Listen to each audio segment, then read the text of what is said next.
In Ghana, when we were conducting our transfers, we would kind of conduct our we would move ourselves. Liberia was different. We had the couples move us. So this was my first transfer leaving my area in Ghana. And so I didn't really know what to expect. And what happened is that the zone leaders would take care of the transfers. And I was going to go be a zone leader in another area. So my zone leader gets me onto, they call it, it's a van or like a bus, and they call it a trotro. So, but I have my suitcase, and my zone leader gets me into a taxi and tells the taxi driver to get me to a certain station. It's like, but I didn't hear what station it was supposed to be. All I knew is I was supposed to go to a place called Kodjokrom. That was my area. That was the only thing I knew. And so this taxi driver takes me, and he drives off. I'm like, okay, you know, probably gonna go somewhere, because I had been told, oh, you're gonna get inside this trotro with all these other missionaries and you'll be fine. And then what happened is that this taxi driver, he himself personally got me onto a different tro or a different bus or a van, and I was all by myself. So I'm like, okay, you know, I think I'm supposed to go my area. You know, it's like a missionary's like inner self. You know, just go to your area, go home, go here, and go to your area. And so I tell them, you know, take me to Kodjokrom. Okay, and so he takes me to this station in my area, and there are no missionaries. That's the beauty that the church does with white shirts, ties, and name tags. You can be spot so easily, and you know when you're lost when you don't see anybody like that.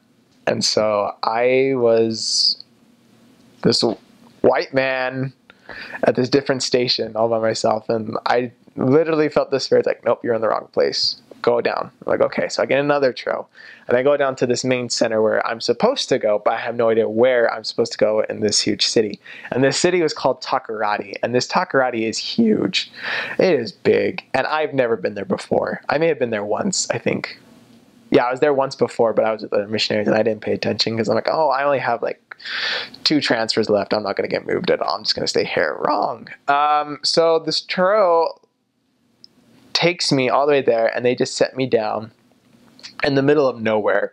I'm surrounded by all of these people. I am like the only white man in a mile radius, and I'm carrying my suitcases, and I have no idea where to go, and I don't have a phone. I didn't have a phone. So I had no one to call anybody. And so I'm just like, okay, I don't really know what to do. But the idea came to me to just, you know, go to the stake center, because Ghana, they have stakes there. So just go to the stake center. I'm like, okay, some have to have the missionary's number. So if I just go there, it's the church, it's safe, it's home. So I started going, and Ghanaians, they speak a different language traditionally than English. And I had no idea how to speak it at all. And I'm still trying to get over my, like, you know, you speak Kolokwa to everybody and English to everybody versus, you know, it's more this language. And by the grace of God, the people I spoke with, they spoke English. And I asked them, do you know where, you know, the Church of Jesus Christ of Latter-day Saints, do you know where this church is at? Oh yeah, just head down this road. Just head down this road. I'm like, oh, thank you. But I'm heading down the road, and there's this line of cars and buses that are blocking the way. And I'm carrying around like my suitcases at this point, and I just feel ridiculous. I'm in this suit, and I should have just put it in my bag. But I'm like, oh crap, I can't get through. It felt like, you know, the children of Israel, the Red Sea, the Promised Land, and I can't get through the Red Sea. And the impression came to me, just follow the line of cars, just follow the tros. And so I'm like, okay, and I followed them, and they're leading me back to where I was going. And I was like, oh crap, this is not good, because there's no break for me to go.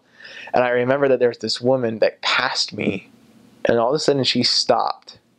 And she turned back to me and she said, are you lost? In perfect English. And I was like, yes, have you seen any missionaries, white men? Have you seen anybody like me?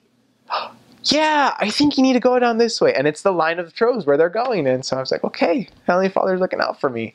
So I walk down, I continue to walk down, and eventually I see white shirts, ties, and name tags. And it is the most glorious sight ever. And I just remember just like, I'm so happy to see you. So literally I was lost and then I was found. It was around 2 hours, 2.5 hours I was lost. Nobody knew where I was. Never leave your companion. Never leave your companion. But when it's a transfer, it's okay. No, not really.